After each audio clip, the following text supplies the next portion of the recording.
Hey, friend, got the time?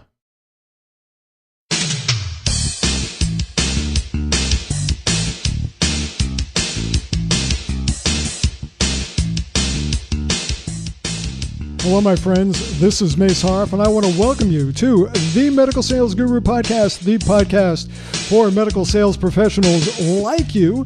And I want to thank you for also, if you are watching on the Medical Sales channel on YouTube, welcome.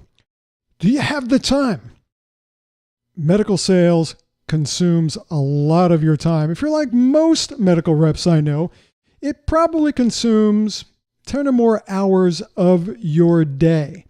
So with all the things you have to do and all of these activities and tasks, and how do you balance it? How do you get it all done?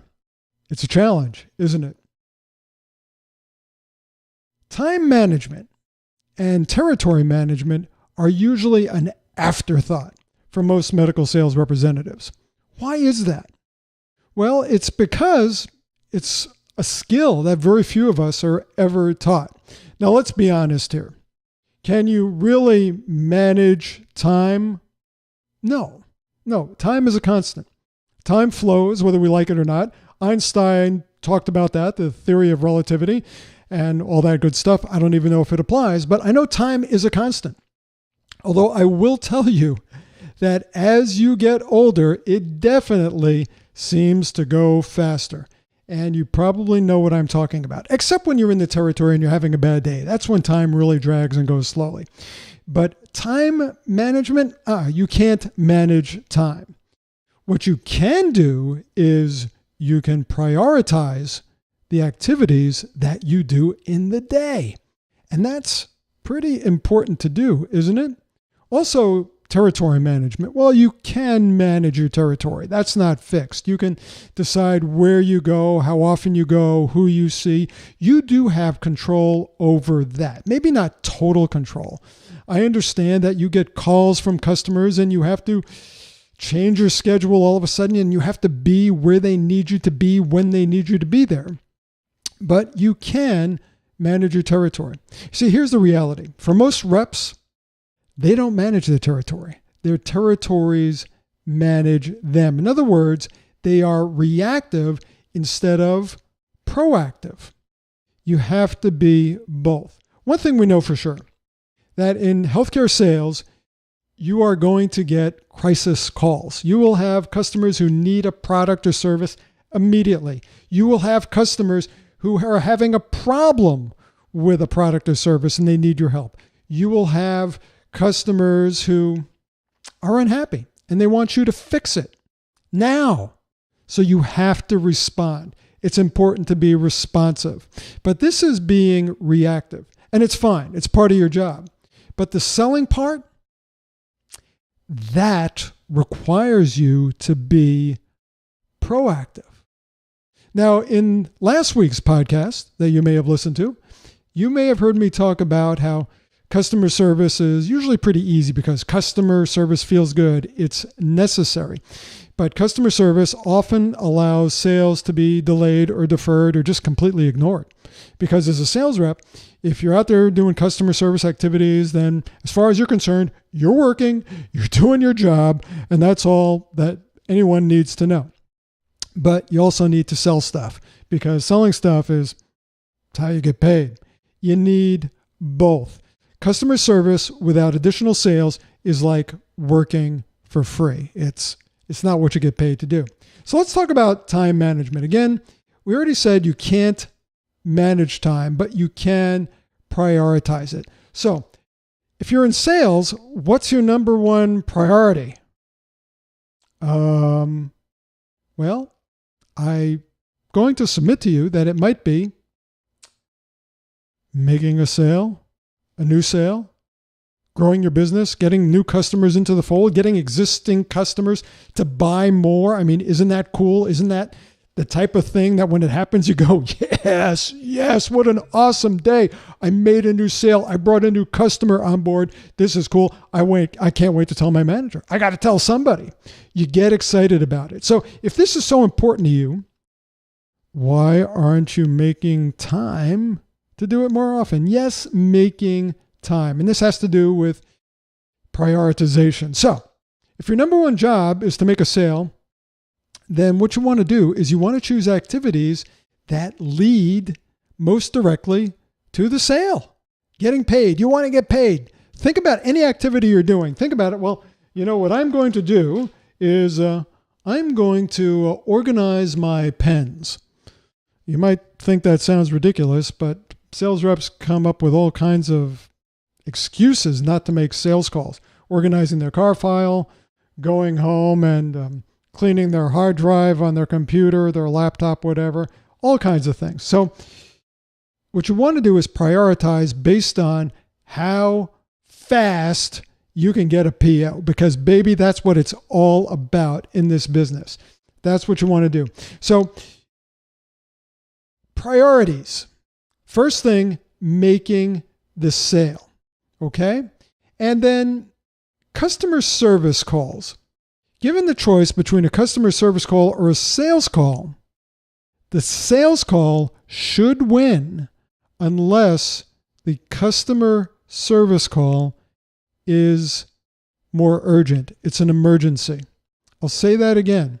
If you got to do customer service and you have an opportunity to make a sale, the sale should take priority unless the customer service situation is more urgent. Now, this is an easy decision. You may feel like, well, a customer called, I should go there because that's what you feel like doing. That's not the way to prioritize. The way to prioritize is whether or not the opportunity will lead directly to a sale. In other words, if you have the opportunity to go on a sales call, or maybe you know that Dr. Smith is going to be in the clinic and he sees sales representatives from 12 to 12:30, and you've been trying to close business with Dr. Smith for a period of time, and you're near the office, then you should go see Dr. Smith. Maybe the customer service call, restocking the inventory, can wait another half hour or 45 minutes until you're done calling on Dr. Smith. This is the way you have to start to think. Sales has to be the most important number one priority. Even when you have to do something else, what you want to think about is, how soon can I return to the sales opportunity? Or how can I make a sales call today? If you're on a customer service activity, as I spoke about last week, how can I turn this customer service activity into a sales opportunity? So sales over customer service, unless the customer service is a more urgent emergency. What about territory management goals? Okay. The one thing I want you to think about is you got to see all accounts on a regular basis. All your accounts. And you're thinking, well, why is this important? Well, it's important because every now and then you might get something called an RFP, a request for proposal, where they're talking about maybe buying something from you or a product that you make, or maybe you hear about it. This becomes a problem, though, if they haven't seen you in 9 months or a year. All of a sudden, there's an opportunity to sell something and you show up. Not exactly a good feeling from the customer's perspective, unless maybe the customer's out in the boondocks and nobody sees them, and maybe you saw them 9 months ago and you're the only person who saw them. So maybe you have a legitimate advantage there. But most of the time, you're going to have competition. And if your competition is calling on your customers more regularly than you are, chances are they're going to be in a more favorable position for the sale than you are. Not good for you. So you want to create a plan to see all your accounts on a regular basis. And then you want to prioritize your customers. Which ones have the greatest potential? Greatest potential for business? Which have the deals which are most likely to close soon? Prioritize them according to these parameters, and it will give you more control over your territory.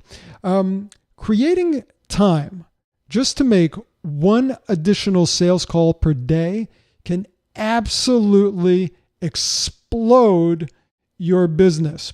And this is a goal that I have whenever I do live time and territory management workshops for my clients. It's a half-day workshop, and we focus in on exactly what you do, what you sell, your territory, and how you can organize it and arrange it and prioritize the typical tasks you have so that you get more done And generally speaking, we create time for at least one additional sales call per day. How cool would that be? If you want some information about that, give me a call at 1-561-333-8080 and we will talk about it.